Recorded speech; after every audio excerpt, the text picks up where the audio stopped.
boxed off. Yeah, it's a mess right now. And this project, when I talked to NDOT yesterday, I never heard a completion day. Would you September 19th. join me in a pledge to the flag? I pledge allegiance to the flag of the United States of America and to the republic for which it stands, one nation, under God, indivisible, with liberty and justice for all. Thank you. Call meeting to order. First order of business will be our approval of minutes of the July 15th meeting and also the July 15th executive session. Everybody had an opportunity to go over the minutes circulated by email? If so, there's no changes. I'd entertain a motion to waive the reading and approve the minutes. Motion's been made. Is there a second? Motion been made and seconded. All in favor? I'll abstain as I was not able. I have to abstain, I wasn't here. And it still gives us a quorum, so we're good.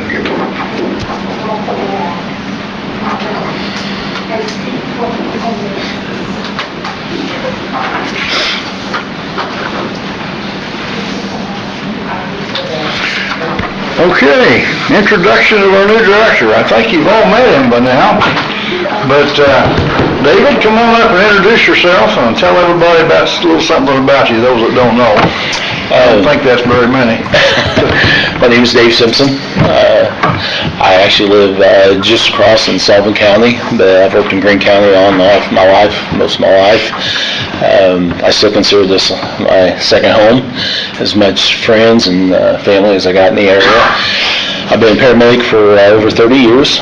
I retired with over 30 years at the City of Terre Haute Fire Department. I thought I was going to slow down, but I haven't. I tend to have that need to be busy, and I've been blessed with a wife of over 30 years. I've also been blessed with 2 grandsons in this past year and a half, and kind of changes my whole life. One of them lives with me, so my wife's getting a second redo, and just she's enjoying it. I thought it was fun watching her be a mother for 30 years, but watching her be a grandmother is even better. So,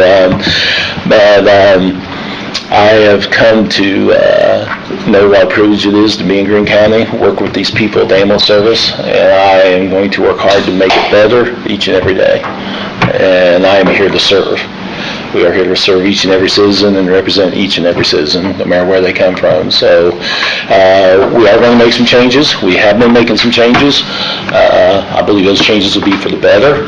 And we're going to work as a team, work with the hospital and our medical director, Dr. Gamble, to just strive to be better every day.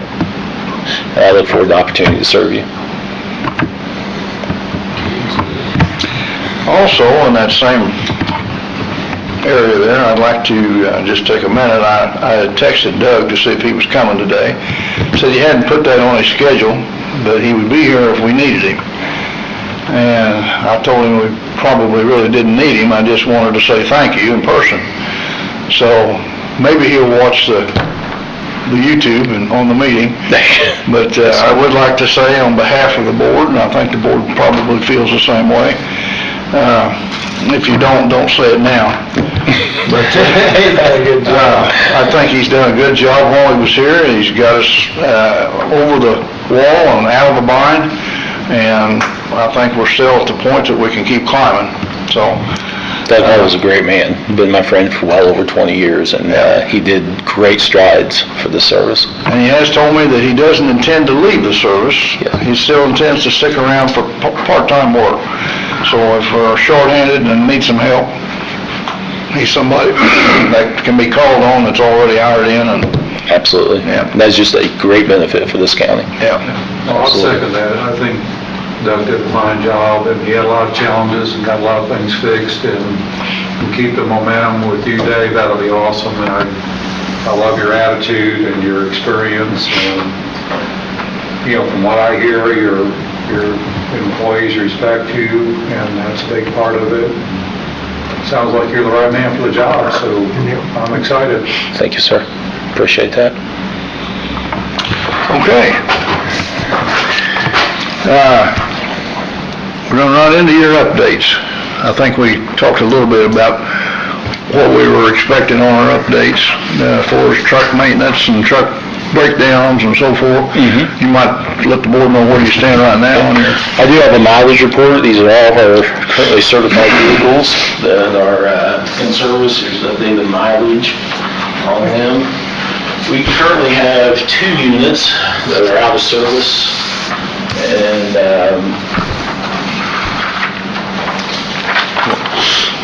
I'll scan these every month. Yes, ma'am. Thank you. we currently have 2 units out of service. The primary unit in Jasonville, we thought it was fixed. A couple hours after we got it back, the air conditioner in the patient compartment went out again. They're hoping to have that back to us by the end of the week.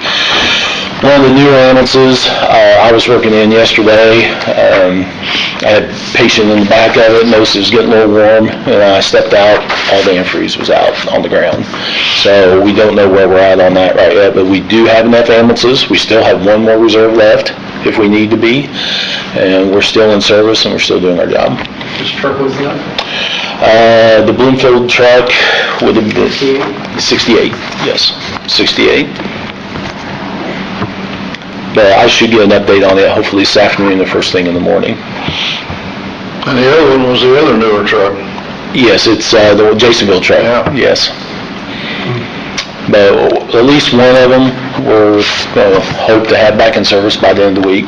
We are going to, we still have 1 truck back up, and our intentions right now with the activities going on in the Newberry area, Lyons area, we're going to staff a second truck from 10 a.m. to 10 p.m. Friday and Saturday. Last year, with the things that occurred out there, we found ourselves a little short to meet the needs of the community, so we're just going to beef it up just a little bit to make sure I'll be available, so our resources will be ready to go.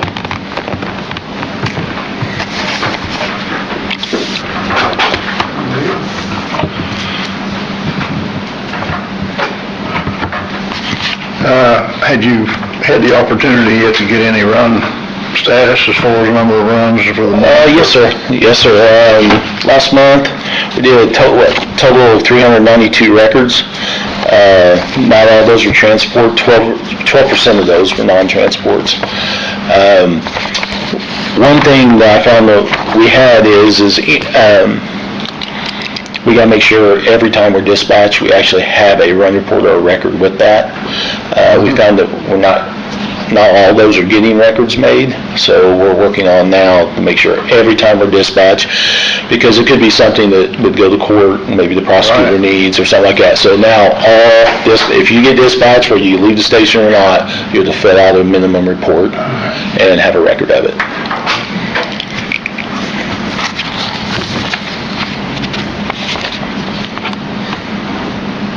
And if you run into discrepancies or have questions, if it's something that we dispatch, Dave, you're always welcome to call our office and we can dig back to it. If you have any questions, Okay. feel free. Okay, thank you. If you have an issue, get a hold of me. Yes, sir. I'll give you my personal cell, just, in case you need it or whatever. Thank you, sir.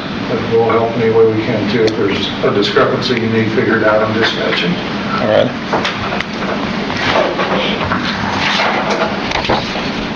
Can you think of anything that we can do to help you out? Anything that you might need? Well, it's early yet. I'm sure there is going to be some needs. Well, I'm sure you're still getting your feet on the ground with a lot of things. I am. I'm making some changes as far as what staffing is where to try to better us. We require a lot of training to keep our license up, and so I've appointed a new training officer, and that'll be Samantha Thornton. She's also a registered nurse. She's got over 15 years experience, and she has a passion, desire to do it. So I'm appointing a new supervisor for Team 3 shift. That will be, I haven't announced my thing yet, but it will be Jeff Henko. He's been with the service for over 20 years. He's an EMT, but he possesses great maturity, great critical thinking skills, and decision-making skills. And leadership skills. So I think that's something we need. His attitude is great. He wants to give and he wants to serve. So as soon as I hire my replacement, which I told some of you I have an interview today with somebody, as long as we're not going to, I don't want to hire anybody just because they have a license. We want to hire somebody that's a fit for us and good for us as a community. So attitude is a lot of it, skills is a lot of it, and patient care is a lot of it. So if they can meet all those facets and it works out, then probably, Troy, I'd guess it'd probably take, 30 days, a little over, probably to do the clearing process by the time they do that. And then I will strictly just be Monday through Friday or whenever needed. I'll be there whatever it takes, but I won't be actually having to cover a 24-hour shift still. That's my goal, is to get that position hired. That's the only position we have open. We still want to offer the paramedic level of care if possible. So hopefully today at 2 o'clock we have an interview, and hopefully that's a good fit. If not, we will find somebody, and I've got more interviews scheduled for the end of the week, and then we'll get that process moving along. I'm sure there's needs, but sir, I'm like you, I'm just kind of jumping into the hot coals, and I can say this, everybody's been very supportive, and it's very much appreciated. But just trying to keep the ambulances in service and keep the patients taken care of right now, my priority. So. You run across anything, don't be afraid to ask for it. Yes, sir. And we either can or we can't. Yes, sir. So we'll find somebody that can, one or the other. Okay. So. Yes, sir. Anybody got any questions for Dave? He's answered most of them for me. Yeah. I think you'll get a pretty good grip on it. There'll be some growing pains, that's to be expected, but yeah, I like your philosophy, because you need to be there to work on the business. It is a business, and not working in the business. Right. Time you handle your personnel and your vehicles, trust me, it's a full-time job with all the other things that come across your desk, and you haven't even got your toes wet yet. My wife told me the other day, she goes, you better be finding somebody. But she's used to it. 30 plus years, she's used to it. Well, and hopefully I think it's going to be, I feel like it'll be very rewarding for you, and maybe just a little better on your family life. And, you've paid your dues, but yeah, I think attitude, most of it, you got the right attitude. You want to help and serve, and I see it just continue to go the right direction. So. Thank you. Well, you have support from the board, but I think we have a pretty good council too that supports the ambulance and with the law enforcement as well, so we're easy to work with. I told some of the members, the leaders of this county have done a very good job, because this county, pay-wise, is competitive with anybody, public or private. And so it makes it an actual privilege. It's a privilege to work for Greene County Ambulance Service. And the pay's competitive. A man can support his family on that, and that's an honor to be able to do that. So we want those people with that attitude. We want them to know they're welcome here, and we want them, to be here. I will say one thing, me and Brad were involved in the interview process, and through those interviews we found, and Dave met all these, we found that 3 things that really need to be worked on with the service. And number 1 is professionalism. We do have crews that they are maybe don't always appear the most professional. Wearing different uniforms, maybe not having boots on, somebody wearing Crocs, something like that. That's something he's going to work on. Number 2 is training and accountability. So all 3 of those things that Dave's going to be working on, and something the service does need to bring it to the next level, but I think he's the man to do it. So. On the uniforms, they use QTs a lot for their uniforms, and they have sold. And so we can't get uniforms, so we are going to go universal, 1 uniform, so we look universal professional. However, I can't do that until the new owner actually takes effect, and we can set that up to stay local. But it is being worked on. So.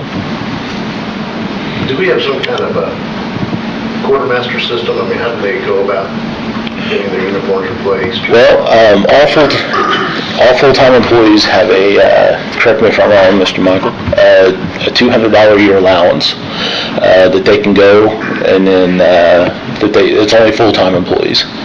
That they can go to like QTs, somewhere local, or do uniforms, and that allowance will pay for it.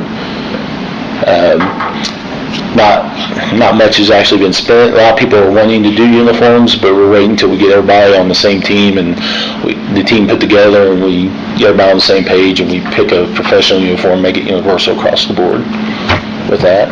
So that will help them as we purchase new uniforms, or if we switch, how we switch, and which direction we go. But all employees do have a $200, I believe, allowance.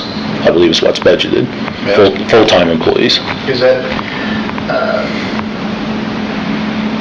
documented somehow? I mean, you know how in fire service you used to get that allowance, well, you wouldn't spend it, I mean. Right. On uniforms. I believe they either spend it on uniforms or they don't get it. Okay, that's what. You know, in the fire service, we had a quartermaster, I'd say, I think I need a new pair of boots today. Well, I may have 5 pair of brand new boots in my locker. Well, I need some t-shirts. I just call up, he'd bring them to me, drop them off. Right. You know, here, we don't do that. That's not what's set up. What they've got set up is a $200 allowance. And if they don't use it, it's not spent. That's on them if they don't use it. It's a benefit that's been given to them, and if they don't use it, then it just stays with the county. They're going to be encouraged to use part of that as we switch to a universal uniform to look professional and universal across the board. Very good. Thank you. Is there a possibility that 200 might not be enough to get set up? Yeah, that is a very good possibility. Go new boots, you're looking at $200 for a new pair of boots. Yes, sir. Easy. Yeah. So these boots, these are almost $500. Yeah. Now, this pair of boots is 12 years old. Mm-hmm. So this is one of the things, you get what you pay for. But yeah, so that number may be dated, and I guess you can figure that out when you're looking at what the cost. You know, our deputies' pants are $90. Mm-hmm. You know, shirts are $90. It's just, everything's going through a roof. Yeah. Yes, sir. That's and right now, George, employees are just wearing anything or going and buying it themselves, but we want to. So nobody looks universal. We need that taken care of. Yeah. We need it to be fixed, and $200 probably will not be enough. But that's something I'm more willing to sit down with, see what our options are. Good information here to get to our council representatives. Well, and think about this outerwear as well. That's what we're talking about. I mean, I'm thinking $200 to buy your, 3 sets of what you're wearing. And now you buy a woolly or, something to wear in the winter, and then you wear a raincoat or a jacket or something over that. I mean, you're way over $200 just for yes, sir. quality, And there are people out in the elements, they need it.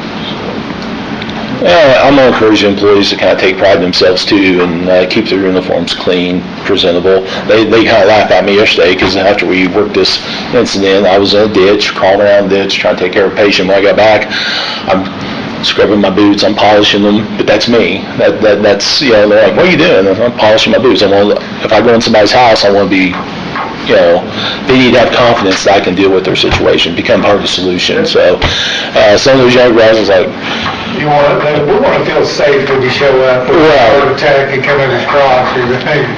Well, one of the young guys said, well, I've never polished boots before. I go, well, I'll teach you. I'll teach you how to polish some boots up.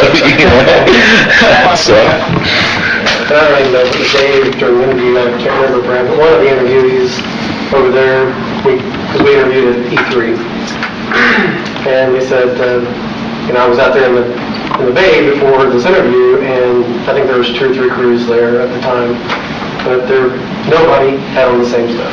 Some of them had on tennis shoes, some of them had on t-shirts, some of them had on the collared shirt, some of them one of them had a sweatshirt on, I think, and shorts, and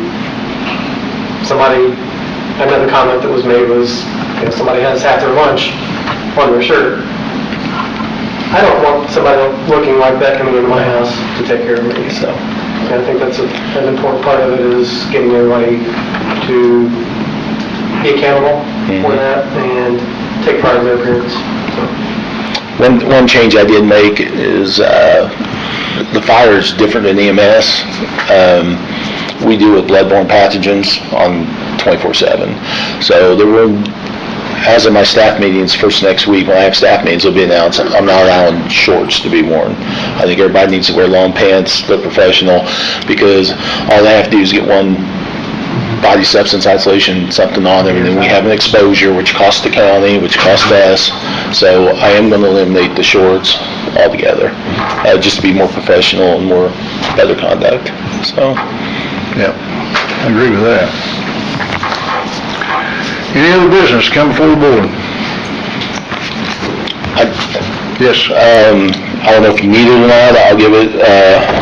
We brought in $151,495.74 from our billing service, compared to 24. That's a negative $435.56. So we're almost right on what we collected last year for the same month.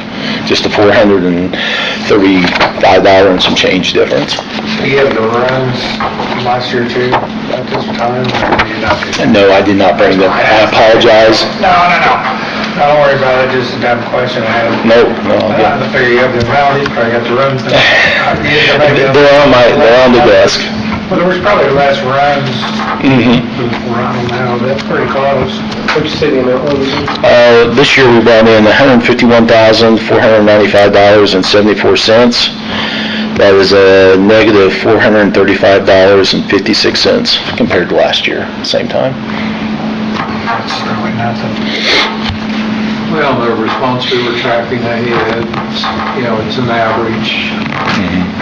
So we're where we need to be. Yeah, we're still ahead of last year's totals, yes. I don't have the exact number, but just looking at the numbers, we are well aware ahead of last year's. Part of it will get easier as you go a few months. Yeah. It's like last month we were up 75,000 year to date from previous years. Okay. I'm kind of learning them all on how to pull all this information, so I'm going to ask for your patience on that, but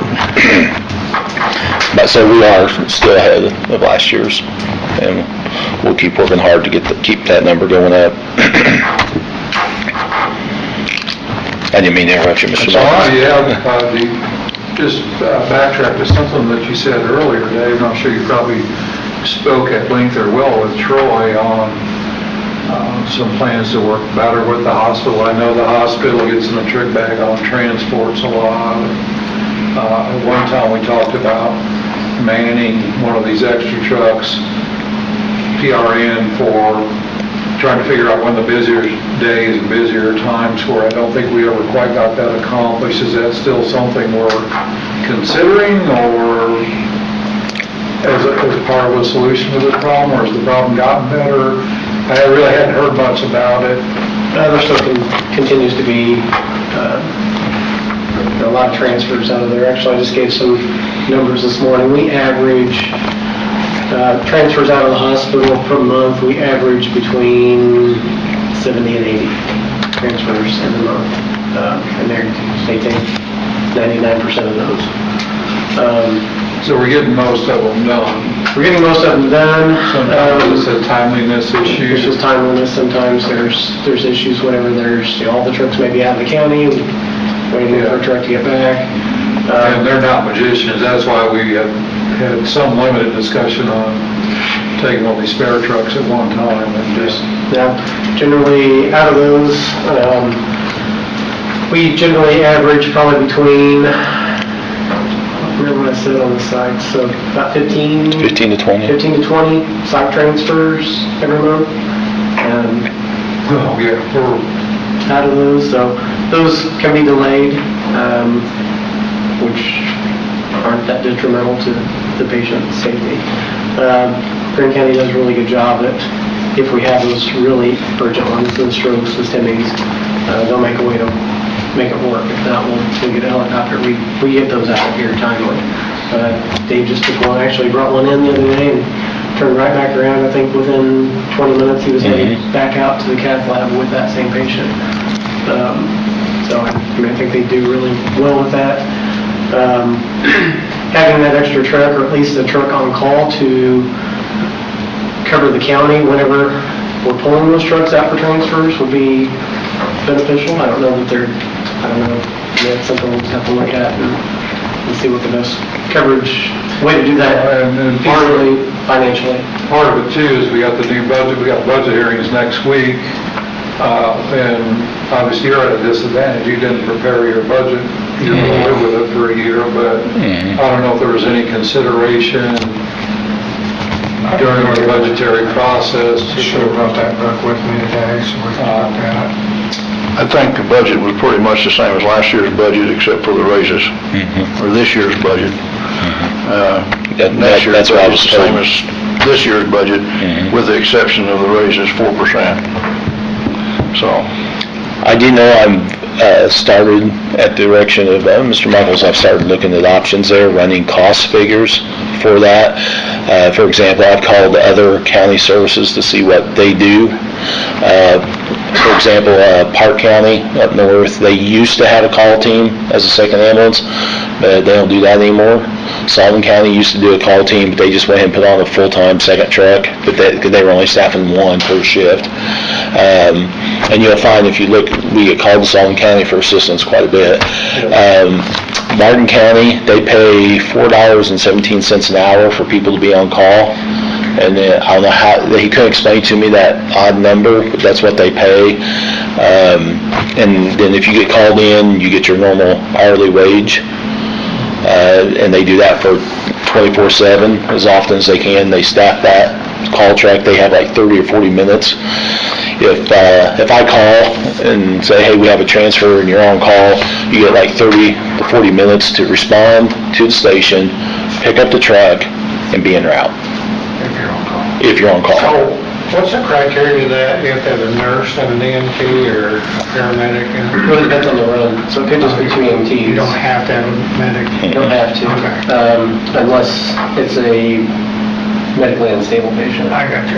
Yeah, so if it's something that ACLS measures would need to be available, then you would need a paramedic. So you're right, EMT, paramedic on call minimum? Well, I've kind of looked at that. You can flex. I can flex, so I could have two basics on call. Yeah. And if I was, for example, if I was the Linton Station paramedic, I could go with one of them and take the paramedic transfer, but I could still keep a BLS truck unit in service. Just move your employees to a different truck and then. Yep, just move them, and I'm not dropping coverage, you know. It sounds like maybe it's going a little smoother than it was a year ago anyhow on the transfers, Yeah, I think they're getting better. which is the whole goal. Billing's getting better too, isn't it? Seems like things are. Medicaid, Social Security. And I just got an email yesterday from our billing company, because I have to be able to show what we think, if we're gonna do some type of expenditure like this, what we think we can collect. And she has emailed me, and I haven't had time to detail it, but the difference between, and she just used a long distance transfer, whether it be Evansville or Indy, those are the two main places we go. What our reimbursement is for Medicare, what our reimbursement is for Medicaid, and compared to somebody that has full insurance. Because like with Medicaid and Medicare, you'll charge one rate for mileage for the first 10 miles or 20 miles, and then that rate drops. So you may get $13 an hour for the first 20, then you drop to $9 an hour for the rest of it, or $9 a mile for the rest of it. Try to be able to show you our average collections, whether it be a Medicaid or Medicare or full insurance, and that way we can look at how many runs we're doing, and you can do, okay, well, this is what we really need to try to break even. You know, this is what we're doing. We might be able to alleviate by staffing this or doing a call. Hopefully next month, my goal is next month to make a presentation to you and give you that information. One thing we can look at also is for those transfers, for the critical care transfers, if we have somebody with our training, if we have somebody that is certified as a critical care paramedic, we can bill at a higher rate for those transfers than the basic rate. So. we do have one of those, if he's not busy. Yep. So, if that's, I mean, that could be something we can look at as far as extending our training, training more people. I had mine, but mine's expired, so I'm working on getting it back, which won't be hard, but just time consuming. Community medic, what is their rate? And would they be somebody that could flex in if there was, I'm not sure if she's critical care. I don't know No. how big she is. Don't know too much about that particular position. We just had that conversation this morning. We have a meeting with her tomorrow afternoon. Mr. Michaels said he agreed to attend with me, because I don't either. I'm kind of in the dark there, and I was just emailed some new information about that program, and so we're going to sit down tomorrow and get adjusted just what she does, where she's at, get an understanding. We started with a grant, and then we decided to keep it. Yes, sir.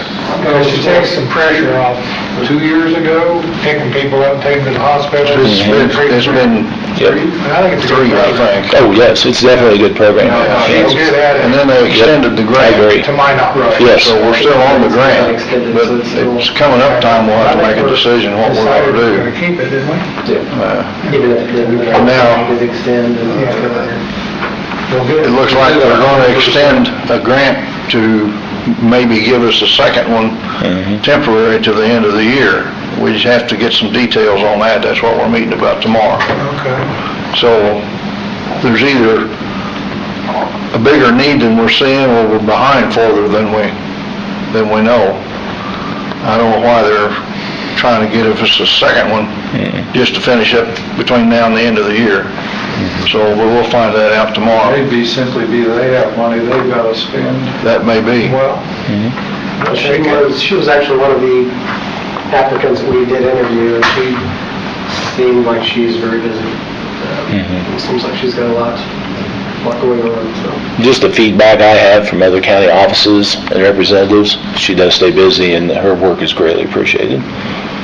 So, Well, I've been in there several times when she has been in the station, and she is always doing paperwork. And I know it takes as much more time to do the paperwork on a run as it does to do the run. And she's always doing paperwork. She's not sitting around loafing watching television. I know they get accused of that a lot, but that's not happening over there in that case. not once have I gone in and seen her in there watching television. Not once. Just got a brainstorming on this calling unit type thing. Is the office staff, are they EMT? Miranda? Yes. No, she has no medical certification.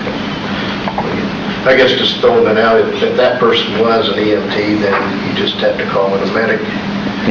Have an extra truck there. The truck, timeline wise, one of the on-duty trucks, take a transfer, you've got somebody coming in, and then the office person keep doing their office stuff, and if a call came out, or, short trucks, then we'd have a paramedic in, and the office person can swing over and do it. That obviously now not feasible, but just, like I said, throwing it out there. I did have another issue to back up on. Just for the board and Dave, consideration of keeping track of the hours on the equipment, on the trucks. Looking at the one, the air problem, radiation problem at 37,000 miles. That truck runs, that's not like you're in our regular vehicle, that's sitting running a lot. A lot. Same thing in wintertime and things. Would it be feasible to get the hours of Yes. run times? Yes. What do you all think? I mean, is that something? Good idea. Yep. I mean, not just from a... And compare that miles to hours and maintenance? Yeah, well, So we yeah. can have a ratio, or? I mean, whoever working on that, the Bloomfield truck, like, gosh, 37,000 miles, we don't have air conditioners, usually have a problem with radiator this, but when you figure the amount of hours in it, maybe Right. close to double the mileage See what as far you're as long as that. Yes, I'll pull an hour report for next meeting. I mean, I'm just throwing it out, asking what the opinion is. Do you guys think that's a good I see what you're saying, I idea? understand it. We have the same considerations for police cars, for service, a lot of idle time on calls and on crashes and stuff versus mileage. We get a lot of hours on them. That's all I have. Anything else to come before the board? If not, We made a decision a while back too, that your men are yours and women. They're yours. We don't decide discipline, you do that, or anything else, right? So you're the driver. So you don't have to come and ask us anything. You take care of it, Yes, sir. and that's the way to do it. Yes, sir. I think you and I talked about a progressive discipline system.